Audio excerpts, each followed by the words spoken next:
이제 OT 시간 이어서 본격적으로 내국 소비세법 강의를 진행해 보도록 하겠습니다. 네, 내국 소비세법 첫 번째 파트는 아까도 OT 시간에 말씀드렸던 것처럼 순서대로 부가가치세법부터 같이 먼저 진행한다라고 보시면 되겠고요. 그리고 부가가치세법 실제 내용을 들어가기 전에 전반적인 부가가치세법 기초 내용부터 한번 이번 시간에 파악을 해보도록 하겠습니다.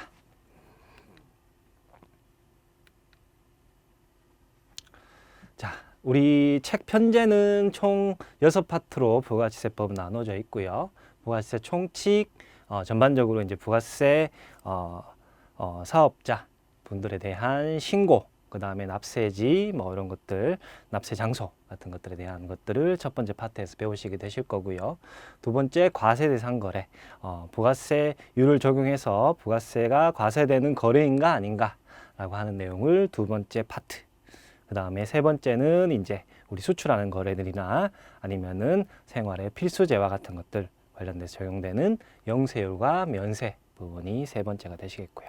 그러면 이제 부가가치세가 과세되는 부분에 대해서 전반적으로 내용을 파악하셨으니까 그 부분을 가지고 실제 부가가치세 과세되는 내용, 과세 표준으로서 그 다음에 부가세 신고 때 얼마만큼 부가세를 납부를 해주셔야 되는지에 대한 그 내용들이 이제 네 번째 파트에서 나오게 된다.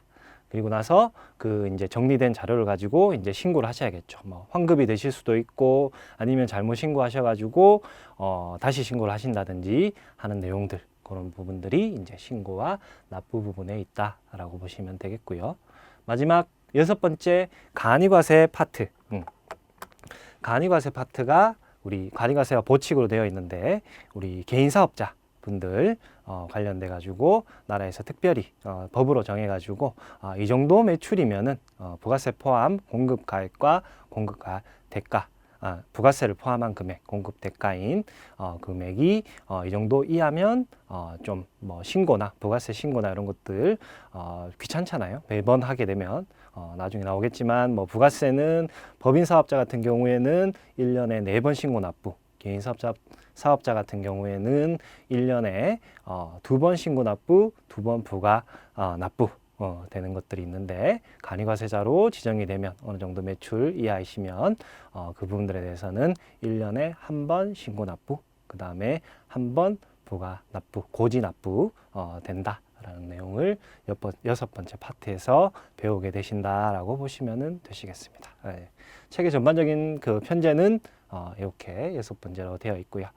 요 내용들, 상세한 내용들 들어가시기 전에 부가세란 전반적으로 어떤 것이냐라고 하는 거를 지금 이번 시간에는 같이 보도록 하겠습니다. 뭐 기초 이론이라고 이름 지을 수도 있겠죠. 자, 부가세 총칙에 총칙 앞에다가 제가 이제 좀 간략하게 정리된 내용으로 나열을 해 두었는데요. 그러면 우리가 세금을 부과하게 되는 그 부가가치라는 것은 어떤 것이냐라는 부분을 먼저 보도록 하겠습니다. 지금 보시는 것처럼 부가가치란 재화 또는 용역이 생산되거나 유통되는 과정에서 새로이 창출된 가치. 우리 일반적으로 물건이 새롭게 만들어진다 라고 한다 그러면 그 물건 만들어지는 것이 이제 어느 정도 부가가치가 창출이 되는 것이죠. 뭐 예를 들어서 제가 제일 좋아하는 과자는 좀 새우깡인데요.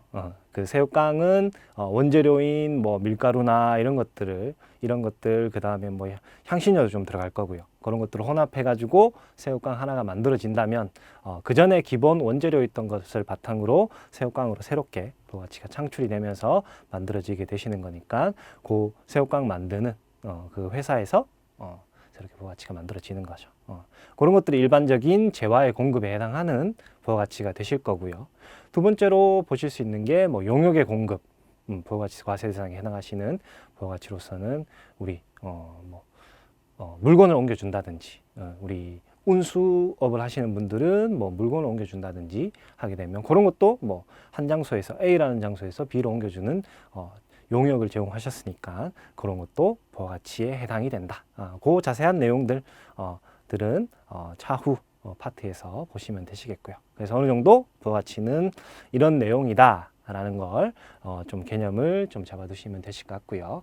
그러면 이런 부가가치는 어떻게 가치를 평가하실 수 있으시냐? 결국 부가가치 세법에서 다루는 것은 어느 정도 그 부가가치에 대한 금액을 산정을 하시게 되실 거고요. 그 금액 산정의 방식에 대한 내용이 지금 밑에 나오시고 계시는 뭐 GMP형, 뭐 소득형, 소비형 이렇게 세 가지로 분류된다라고 보시면 되겠습니다.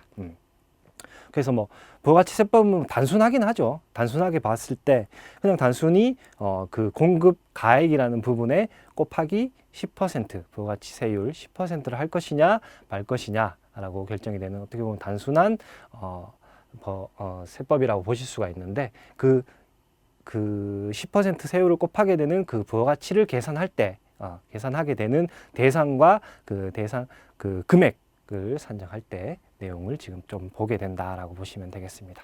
대상은 당연히 뒤에 파트에서 공부하는 거고요. 그 금액을 산정하는 방식이 지금 보시는 GMP형, 소득형, 소비형이다.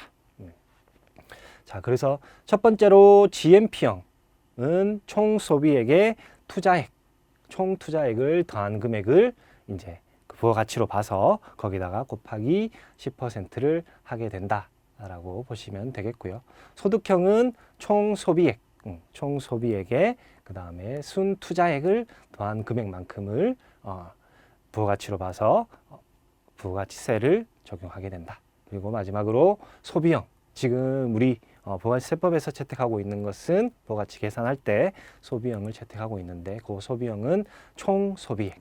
총 소비액은 총 매출액에서 뭐 중간재 구입액, 그 다음에 자본재 구입 뺀 금액인데 요 금액으로 지금 소비형은 계산을 하고 있다. 그래서 그냥 이렇게 식으로 나타나 있으면은 이해하시기 좀 어려우시니까 밑에 보시는 것처럼 그래프로 그림으로 간단하게 나타내게 되시면은 어떻게 보면 총 매출액이라고 보실 수가 있죠. 뭐 만약에 예를 들면 물건을 만약에 판매를 생산해서 판매를 한다라고 한다 그러면 그 생산해서 판매하는 금액에 뭐 원재료 비용이나 뭐 그 투입되는 금액만을 뺀 나머지 금액에 대해서 부가가치로 봐서 세율 10%를 구하게 된다면 GMP형 부가가치 계산법이라고 보시면 되시겠고요. GMP형이 이렇게 나오겠고요. 그 다음에 소득형은 요 총 소비액과 그 다음에 총 투자액을 더한 거에서 우리 감가상각비를 뺀 물건을 생산할 때는 사람이 만들 수도 있겠지만은 일반적으로 우리 공장에서 기계를 통해 가지고 기계를 통해서 만들게 되시죠. 일반적으로. 그러니까 그 기계 구입을 해 가지고 이 기계가 감가상각되는 감가상각비를 뺀 나머지 금액에만 부가가치로 봐서 적용되는 소득형. 그리고 마지막 소비형은 중간재 구입액과 그 다음에 자본재 구입액을 뺀 나머지 금액에 대해서만 부가가치로 봐서 부가가치세율을 적용하게 되는 소비형으로 나눠질 수가 있다.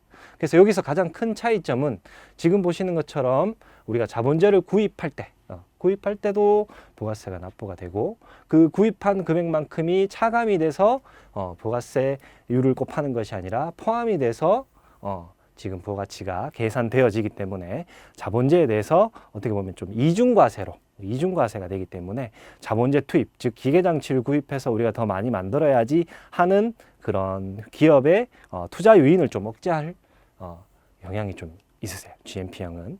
그리고 두 번째 소득형은 그런 기계장치를 구입해서 투자한 금액에 대해서 감가상각비로 차감은 하고 있지만은 이 감가상각비 계산이라고 하는 것이 결국에는 어떻게 보면 임의적인 계산 방법이시죠. 우리 회계학 공부하시면은 감가상각비 계산법으로 뭐 각 그 기계장치나 뭐 이런 것들에 대한 특징에 따라서 뭐 정액법, 정률법, 뭐 연수학계법 적용하시는데 그것도 가장 합리적인 방법으로서 만들어진 거지 실제 그만큼이 감가상각된다라고 보실 수는 없으니까 어떻게 보면은 뭐 좀 자본재 투자에 대한 억제 효과가 완전히 소멸되지는 않은 방법이다. 소득형은. 그렇게 보시면 되실 것 같고요. 그러나 소비형은 그에 대해서 자본재 구입액에 대해서 전액 차감한 나머지 총 소비액만 지금 부가가치로 보기 때문에 그런 자본재 투자 억제 효과가 별도로 없다. 그래서 일반적으로 우리나라를 비롯한 다른 나라에서도 대부분 요 소비형 부가가치 금액을 계산할 때는 소비형 방식으로 부가가치를 계산하고 거기다가 부가가치세율을 곱해주고 있다라고 보시면은 되시겠습니다. 뭐 중간에 뭐 임금 이대, 지대, 이자, 이윤 같은 것들도 여기에 포함이 지금 뭐 되고 있다라고 하시는데 뭐 그런 것까지 제외를 한 게 이제 뭐 소비형이다라고 보시면은 되겠습니다. 그래서 이런 부가가치세, 그 부가가치에다가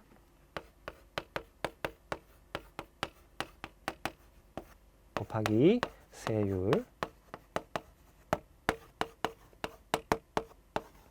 0%를 하게 되시는데 이 부분을 어떻게 정의를 하느냐 하는 걸 이 내용을 통해서 확인하실 수가 있고요.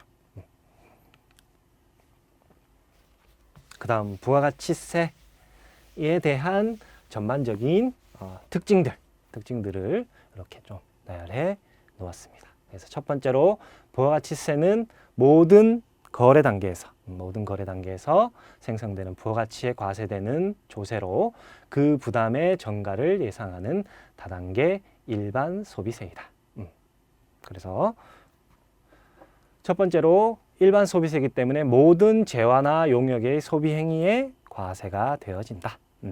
모든 재화나 소비 행위에 대해서 과세가 되어진다. 그리고 여기에서 또 뭐 제외되는 부분들이 좀 있겠죠. 뭐 영세율이나 면세 이런 부분들은 뭐 우리나라에서 사용을 안 하고 해외에 수출하기 때문에 뭐 세율을 적용하지 않는다든지 아니면은 요것들은 생활 필수품이니까 여기까지 부가세를 과세했을 때는 일반 서민들의 생활에 많은 세금이 부과돼서 좀 그렇다라고 해서 제외되는 면세 부분들은 또 이제 제외가 된다라고 보시면 되겠지만은 그 외에 부가세에서 정하지 않은 내용들에 대해서는 부가가치세가 적용이 된다라고 보시면 되겠고요. 그래서 일반 소비세다라고 정의가 되어 있고요. 그다음에 간접세. 즉 납세 의무자는 재화 또는 용역의 공급 사업자, 그 다음에 담세자는 부가가치세를 부담하는 담세자는 최종 소비재가 된다. 그래서 우리가 물건을 사시거나 하실 때 보시면은 뭐 권장 소비자 가격이라고 나와 있죠. 뭐 새우깡이면 요즘 뭐 참 금액이 한 1,100원 정도 되나요?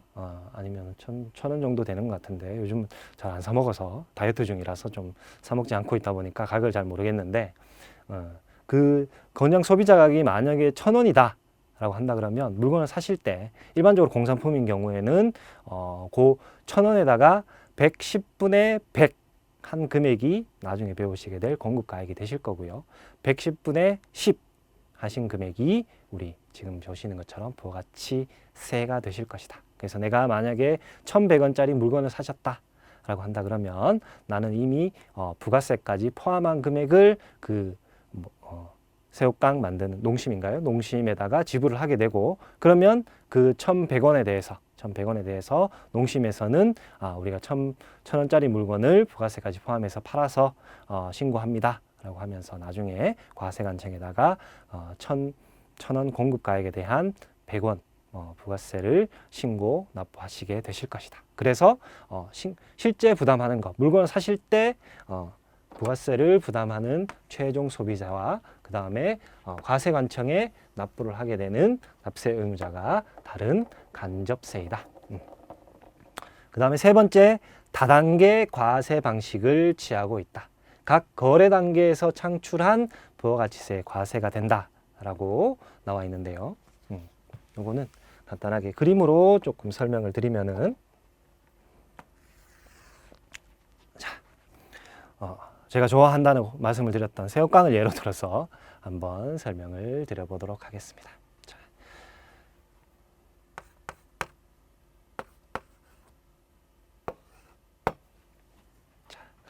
A라는 여기가 농심.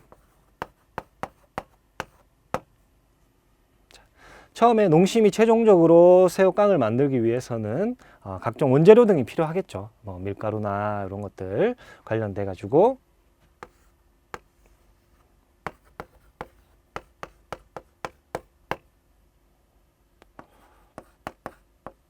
재료업자라고 부를 수 있을까요? 재료업자 뭐 이렇게 해서 농부 등이 밀가루나 이런 것들 각종 원재료 뭐 아니면은 어부들이 이제 그 원재료가 되실 만한 것들을 채취하거나 이렇게 해서 그 만들어 내실 거고요. 그러면 B라는 재료업자는 그걸 사와서 뭐 어느 일정 정도의 가공을 하게 되시면 A라는 농부, 원재료 생산업자들이 만든 거에 추가적으로 뭐 재분업을 하신다든지 하면은 그 밀가루를 빻게 되시겠죠. 그래서 새로운 이만큼의 부가가치가 창출이 되실 거고요. 그러면 여기다가 그 밀가루를 사와서 농심은 다시 새우깡을 만들기 위해서 혼합을 하고 포장을 해서 소비자들에게 판매를 하게 되실 거예요. 그러면 각각 이 A라는 사업, 농부와 B라는 재료업자, 그 다음에 농심은 이만큼 각각 단계에서 이만큼의 부가가치를 창출하게 되실 거고요. B는 이만큼의 부가가치. 농심은 혼합 등을 통해서 최종적으로 이만큼 창출하시기 때문에 각 이 사업자분들은 자신이 생산한 부가가치에 대해서, 부가가치만큼에 대해서 과세관청에다가 신고 납부를 통해서 부가가치세 납세 의무를 지게 된다. 그래서 지금 금방 보시는 것처럼 다단계 과세 방식이라고 하는 것은 각각의 그 사업자분들이 자신 단계에서 생산한 부가가치에 대해서 부가가치가 과세가 되어진다 라고 보시면 되겠습니다.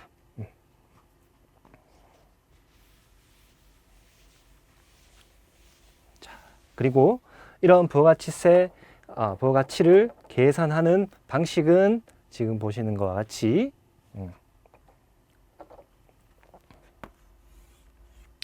직접법과 간접법 두 개로 나누어져 있습니다. 뭐 직접법은 지금 보시는 것처럼 부가가치세 납부세액이 뭐 아까 보셨던 것처럼 뭐 임금, 지대, 이자, 이윤, 뭐 감가상각비에다가 자본재 구입액을 뺀 각각 지출된 금액들을 모두 더한 거에서 사용하기 위해서 쓴 금액에다가 뭐 자본재 구입액을 뺀 금액의 세율을 곱하게 된 것이 이제 직접 계산법이고요. 그 다음에 전단계 거래공제법은 매출액에서 매입액을 뺀 금액에 곱하기 세율을 한 금액이 이제 직접법이 되시겠고요. 직접법은 이런 것들이 이렇게 계산하는 것이 직접법이구나라고 보시면 되겠고요. 우리가 지금 보시게 될 부가가치세법은 전단계 세액공제법, 즉 간접법을 사용하고 있다. 전단계 세액공제법은 지금 보시는 것처럼 매출세액에서 매입세액을 차감하는 형태로 이루어지게 되어 있고요. 그 내용은 과세표준 곱하기 세율 뭐 10% 또는 0% 빼기 매입세액, 매입세액으로 부가가치세 납부세액을 계산하게 된다. 그래서 뭐 예를 들게 된다면 아까 우리 농심 같은 경우에는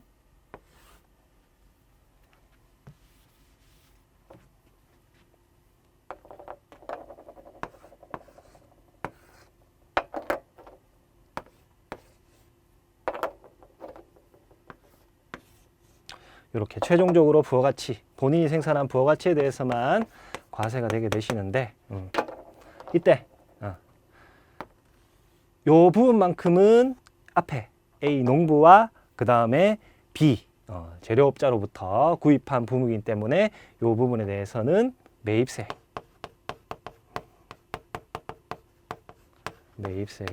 요 관련되는 부분에 대해서 매입세액으로 처리가 되실 거고요. 요 부분에 대해서는 계산을 하실 때 요 전체 금액만큼에 대해서 우리가 권장 소비자 가격으로 처리가 되실 테기 때문에 요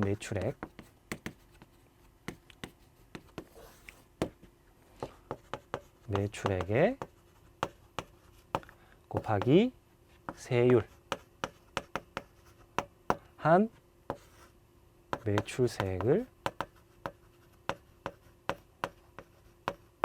차감을 하면 본인이 만들게 된 요만큼에 대한 부가가치를 부담하게 된다라고 하는 것이 지금 보시는 전단계 세액공제법이다라고 보시면 되겠습니다. 즉 앞에 나와 있는 요 매입액만큼은 차감을 하게 되고 매출액에서 세율 곱한 금액만큼, 즉 전체 금액, 세율, 매출세액 빼기 자기가 구입하면서 지출한 매입세액 차감한 나머지 금액만큼에 대해서만 부가가치세 부담을 하게 된다. 요 방식이 전단계 세액공제법이다 라고 보시면 되겠고요. 전단계 세액공제법은 그래서 부가가치세 전가가 명확하게 인식이 되어진다. 지금 농심 같은 경우에는 본인이 창출한 부가가치에 대해서만 지금 이만큼 부가가치세를 부담하게 되시겠고요. 물론 뭐 납세 의무자로서 실제 부담하는 것은 아니지만은 이만큼 신고 납부를 하게 되시는 거고요. 그다음에 품목별로 면세나 차등 세율 설정이 가능하다. 이때 매출액의 세율을 보고 요거는 수출이 되니까 뭐 0%랄지 아니면 생활 필수품으로서 서민 경제에 필요 불가결하게 사용되는 거다라고 한다면 면세로서 적용을 할 때 이런 전단계 세액공제법을 사용하게 된다라고 한다 그러면 좀 설정이 유리한 거죠. 여기다 세율 곱해가지고. 그 다음에 국경세 조정에 편리하다. 그래서 재화 수출 같은 경우에 이렇게 매출이 일어나게 되면 영세율로서 부가가치세 정확히 환급받을 수가 있고 재화의 수입에 용이하게 과세할 수 있는 방식이 전단계 세액공제법이기 때문에 현재 우리나라에서는 간접법으로 전단계 세액공제법을 사용하고 있다. 자, 그러면은 한 가지 여기 보시면서 조금 의문이 드실 수 있으실 것 같아요. 뭐냐면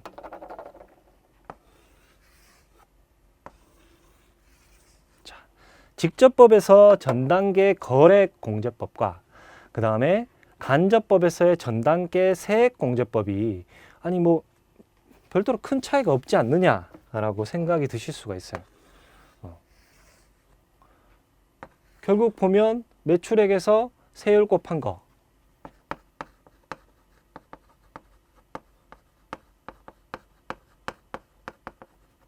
빼기 매입액에서 세율 곱한 거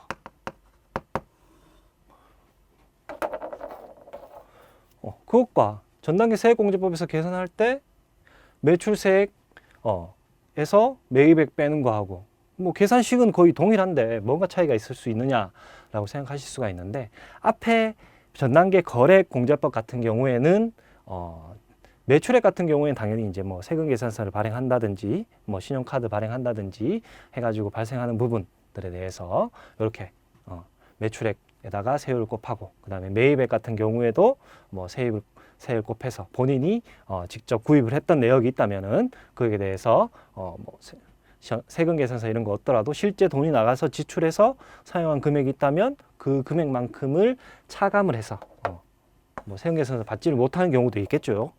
거의 없긴 하겠지만은 차감을 해서 그 금액만큼이 나의 부가가치다 라고 하면서 과세를 할 수 있겠지만은 밑에 있는 전단계 세액공제법은 식은 비슷하지만 결국 그 식에서 주안점을 두고 있는 것이 거래액이 아니라 세액이기 때문에 매입세액을 차감하실 때 부가가치세법에서 인정하고 있는 적격 증빙들, 세금 계산서랄지 아니면은 신용카드 발행 전표랄지 이런 것들이 없다면은 전단계 거래공제법에서는 본인이 직접 지출한 금액에 대해서 이렇게 차감할 수가 있지만은 만약에 그 적격 증빙들이 별도로 없다면 여기에서 매입세액에서 차감을 하실 수가 없으세요. 차감을 하실 수가 없어서 이때는 전단계 세액공제법은 그래서 무엇보다도 나중에 보시게 될 세금 계산서 수치나 적격 증빙 수치가 무엇보다도 중요하다는 점이 가장 큰 차이점이 되실 거고요. 만약에 그런 것들이 없다면, 만약에 우리나라에서 전단계 거래공제법 선택했다면 그런 증빙이 없다 하더라도 내가 돈 이만큼 지출했으니까 돈을 지출했으니까 뺀다라고 해도 과세관청에서 별말을 못하겠지만 전단계 세액공제법 같은 경우에는 그런 적격 증빙이 없이 뺐다라고 한다 그러면 매입세액을 차감하실 수 없다라는 점, 매입세액을 차감하실 수 없다라는 점. 그래야 요 매입세액 관련돼서 다른 쪽은 또 비재료업자나 이런 분들은 본인의 매출이 되겠죠. 그런 매출 관련돼서 제대로 파악하거나 이런 것들을 하기 위해서 어떻게 보면 우리는 지금 전단계 세액공제법을 채택을 하고 있고 그에 따라 전단계 세액공제법을 채택을 하고 있기 때문에 세금계산서 증빙의 수치 여부가 매우 중요하게 된다. 그래서 그 세금계산서 관련 파트 부분도 별도로 이렇게 뒷부분에 나와 있다라고 보시면 되시겠습니다. 그리고 추가적으로 다단계 과세 방식을 취하고 있기 때문에 그런 적격 증빙을 바탕으로 해서 해야만 각각 그 단계마다 창출된 부가가치를 계산을 해 주실 수가 있다라는 점도 추가적으로 기억을 해 주시면 좋겠고요. 자, 그러면 부가가치세법 이렇게 계산 방식 보셨고, 그러면 간단하게 그림으로 한번 거래를 보시면은, 우리 아까 요거는 새우깡 그 내용으로 좀 기억을 해주시면 좋을 것 같아요. 그래서 만약에 A 농부에 대해서는 별도로 요즘 부가가치세 과세가 되지는 않지만 그냥 과세가 된다라고 보고, 만약에 요 재료업자가 만약에 본인이 생산한 부가가치가 100원이다, 100원이다라고 한다 그러면 거기에 대해서 공급가액은 100. 그다음에 그에 대한 부가가치세는 10% 세율을 정한 10% 이렇게 되실 거고, 그렇다면 그와 관련된 매출세액은 110원으로 여기 농심에 그 밀가루를 공급하게 되면 그와 관련된 매출세액 10%를 나중에 과세관청에다가 우리 매출세액, 즉 납부세액이 10만큼 생겼습니다 라고 하면서 그 내용을 신고 납부하게 되실 거고요. 그 다음에 농심은 이제 가지고 온 밀가루를 가지고 혼합 제조해 가지고 만들었더니 50만큼 부가가치에 상출이 되었다 라고 한다 그러면 그때는 자신은 100원에다가 50원을 더한 150원으로 소비자에게 팔게 되시겠죠. 판매를 하면 150원이 되실 거고, 그 공급가액에 곱하기 10%한 금액이 본인의 매출세액, 매출액 곱하기 세율한 매출세액에다가 빼기 우리 매입세액, 전단계 세액공제법에 따른 10%.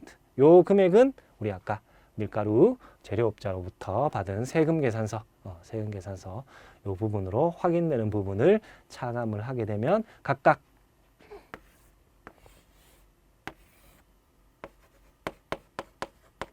최종 150원이다 라고 한다 그러면 이 중에 100원 부분, 이 부분에 대해서는 우리 밀가루 재분업을 하시는 그 사업자 분께서 이렇게 10%로 납부를 하게 되시고, 그 다음에 우리 농심에서는 150원에 판다면 매출세액 곱하기 150원, 매출액 곱하기 10%한 15원으로 납부를 바로 하시는 것이 아니라 다단계 거래 방식에 따라서 본인의 부가가치 창출한 금액에 대해서만 부가가치세를 신고, 납세 의무가 있으시기 때문에 이 금액에 대한 10% 15에다가 우리 밀가루를 사오시면서 요 밀가루 사업자에게 줬던 매입세, 요거는 세금 계산서로 텍스 인보이스라고 하는 세금 계산서로 확인되는 요 금액을 뺀 나머지 5만 신고 납부를 하게 되실 거고, 요 금액은 농심이 창출한 부가가치에 대해서 10%인 5원으로 납부를 하게 된다. 그럼 결국 최종적으로 과세관청에 들어가게 되는 부가가치세액은 밀가루 생산업자가 내게 되는 10원과 그 다음에 농심이 내게 되는 5원, 요 두 개로 전체 최종 소비자가 소비할 때 사용하는 금액의 것과 더 맞아떨어지게 된다라고 보시면 되겠습니다.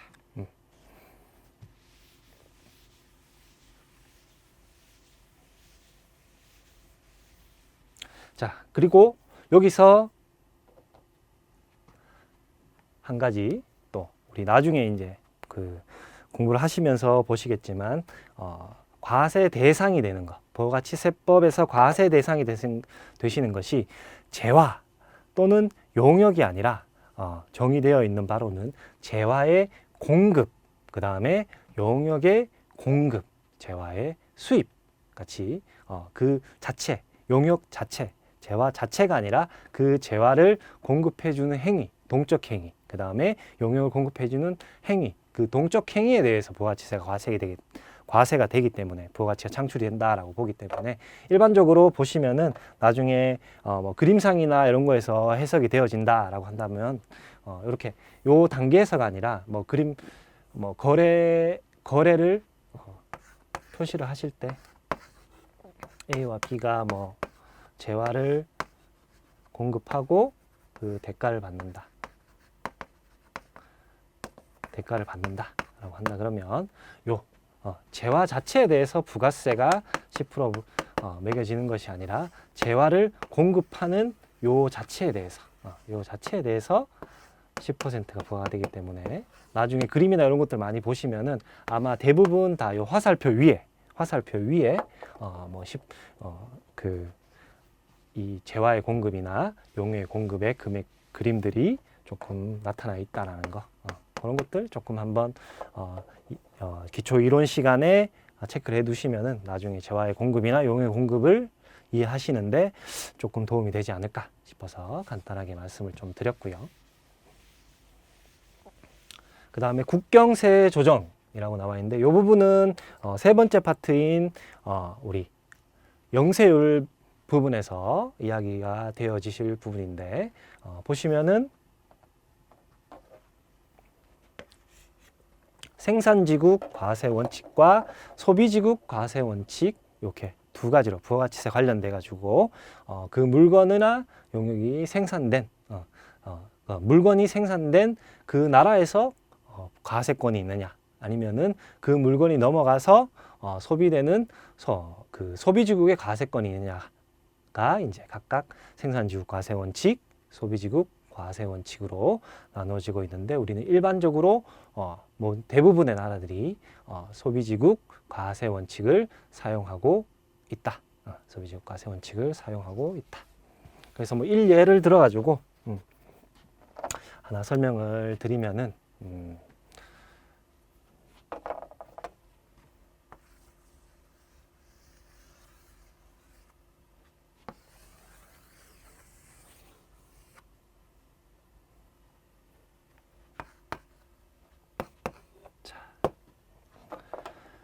한국과 일본에서 물건이 이제 생산이 된다라고 해봅시다.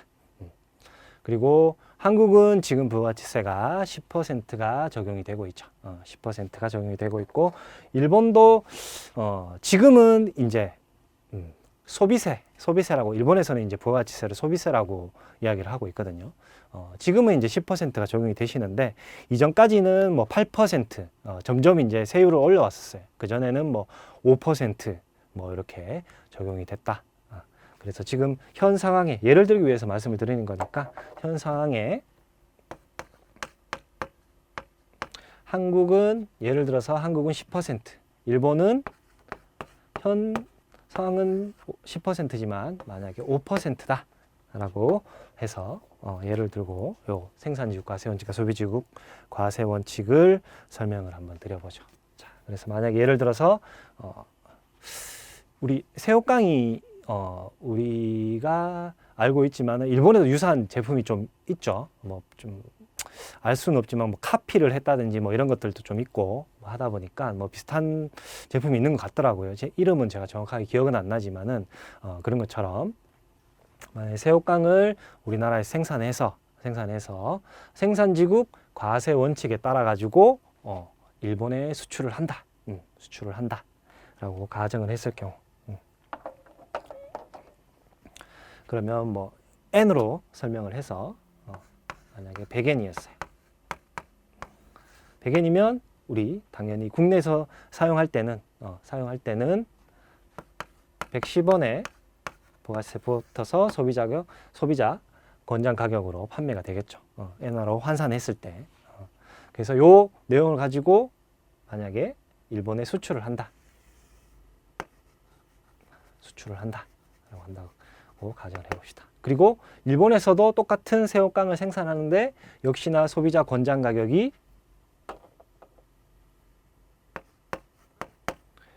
100원이고 부가가치세까지 포함을 해서 소비자 권장 가격은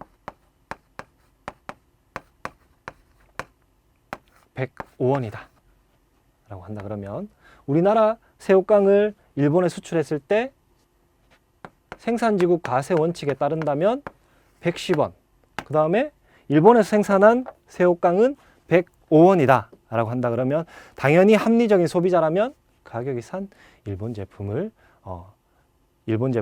구입하실 수밖에 없겠죠. 생산지국 과세 원칙에 따른다면. 그러나 소비지국 과세 원칙에 따른다 라고 한다 그러면 원래는 110원 엔화로 환산했을 때 110원인 가격이 소비지국 과세 원칙에 따라서 수출이 될 때는 이 10원이 차감된 100원으로 일본에 넘어가게 되고요. 그러면 이 소비지국인 일본에서 부가가치세를 부과해서 가격은 105원 0% 세율 적용해서 넘어가게 되고 가격은 105원이 되기 때문에 이때는 당연히 일본 소비자들이 105원에 사가겠지만 밑에 같은 경우에 소비지국 과세 원칙을 적용했을 때는 가격이 동일하니까 뭐 무차별하겠죠. 가격이 동일하니까 내가 보고 나는 뭐 K-팝을 좋아해서 한국 새우깡을 더 먹을 수도 있는 거고요. 가격 때문에 내가 한국 새우깡을 안 사거나 하는 일은 발생하지 않을 거예요. 그래서 우리 지금 한국을 비롯한 모든 나라들이 대부분의 나라들이 안 그런 나라들이 있을 수도 있어요. 제가 다 올림픽에 참가한 140 몇 개국이나 뭐 이런 나라를 다 확인해 보는 건 아니기 때문에 그렇지만 대부분의 나라들이 이런 수출했을 때 이런 가격 무차별성을 위해서 그리고 다른 나라들과의 뭐 상호주의에 의해서 대부분 소비지국 과세 원칙을 적용하고 있다. 그리고 이 소비지국 과세 원칙의 가장 큰 기틀이 되는 내용은 우리 수출 관련된 영세율에서 자세하게 보게 되실 거다라는 점 기억해 두시면 좋을 것 같습니다.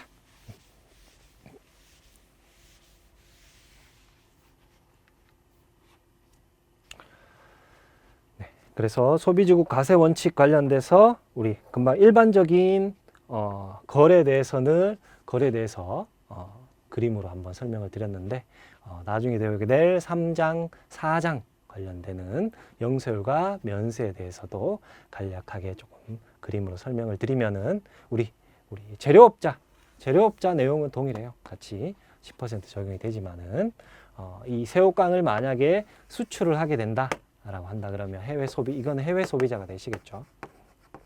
수출하게 된다라고 한다 그러면 이렇게 요 부가가치에 대해서 0%의 세율을 적용하기 때문에 농심의 매출세액은 매출액 곱하기 0%에서 매출세액이 0원이 되시겠고요. 그 다음에 매입세액은 차감을 해서 마이너스 10%만큼 밀가루를 사면서 그 밀가루 재료업자에게 냈던 금액을 환급받고 그럼 결국 최종적으로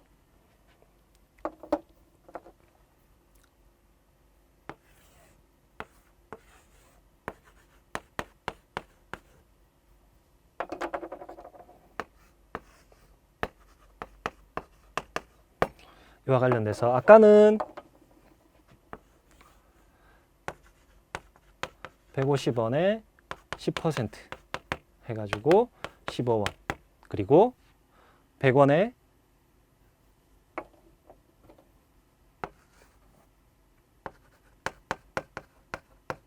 10% 10원 해서 여기는 15 빼기 10 해서 나오는 5 최종적으로 이렇게 과세관청이 15만큼 최종 소비자가 구입하는 금액에 대한 15만큼을 부가가치세로 그 과세관청이 받을 수 있겠지만은 지금 보시는 것처럼 영세율이 적용된다라고 한다 그러면 여기서 0% 세율을 적용하기 때문에 0원. 0원.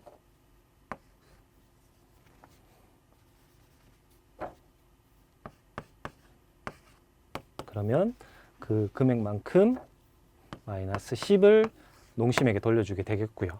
그 다음에 밀가루 재료업자가 매출한 금액에 대한 10원만큼을 밀가루 제조업자로부터 받게 되니까 결국 환급되는 금액과 밀가루 제조업자로부터 받은 금액 해가지고 최종적으로 과세관청에서 들어오는 부가가치세는 없게 된다. 그러니까 요 부가가치세가 부과되는 금액이 없게 되고 나중에 일본으로 가서 이 150원에 대해서 5% 세율을 적용한 만큼으로 얼마인가요? 그러면 15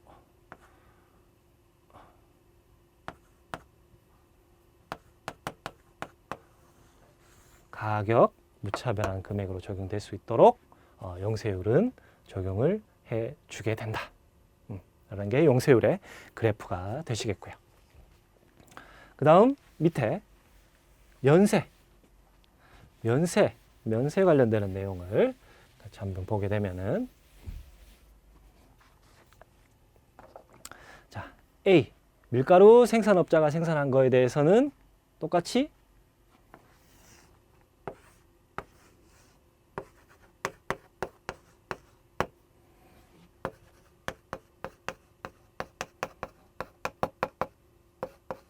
부과되어져요. 그러나 이 두 번째 농심이 생산한 새우깡이 만약에 면세물품이었다 라고 한다 그러면 그에 대해서 창출된 50원에 대해서 우리 별도로 부가가치세를 부과하지 않죠. 즉 요만큼에 대해서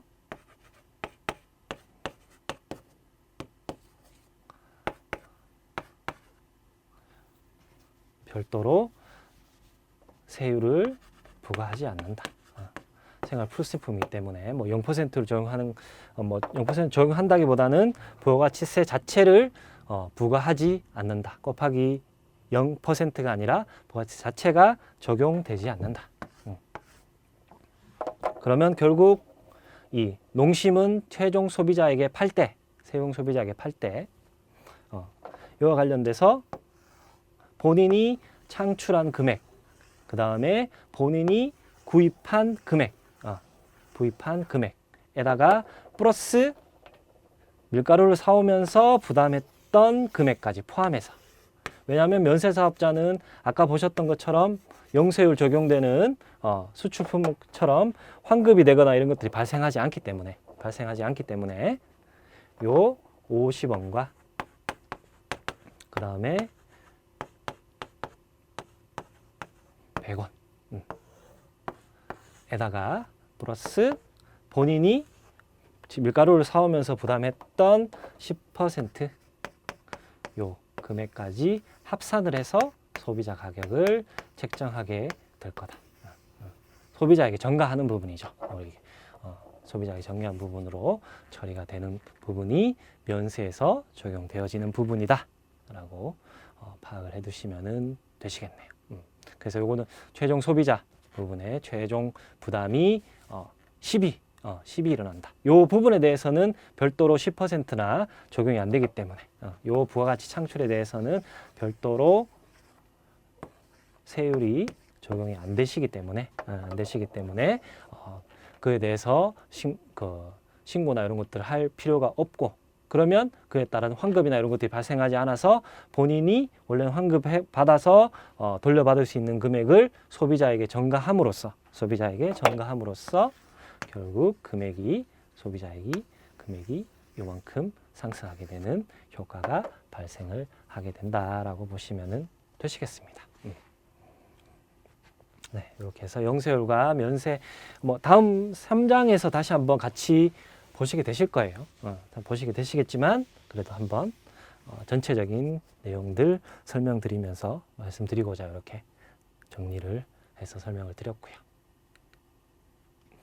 자, 그러면은 지금까지 봤던 내용을 다시 한번 최종적으로 정리를 해보면 부가가치세 특징은 첫 번째로 모든 거래 단계에서 생성되는 부가가치에 과세되는 조세로 그 부담의 전가를 예상하는 다단계 일반 소비세이다. 여기 부가가치 특징을 최종적으로 압축해 놓고 있는 하나의 문장이 되겠네요. 첫 번째로 소비형 부가가치세이고요. 우리 부가가치세 산정을 할 땐 소비형으로 부가가치세 그 금액을 계산하게 된다. 그 다음에 전단계 세액공제법을 적용한다. 그래서 매출세액, 즉 매출액 곱하기 세율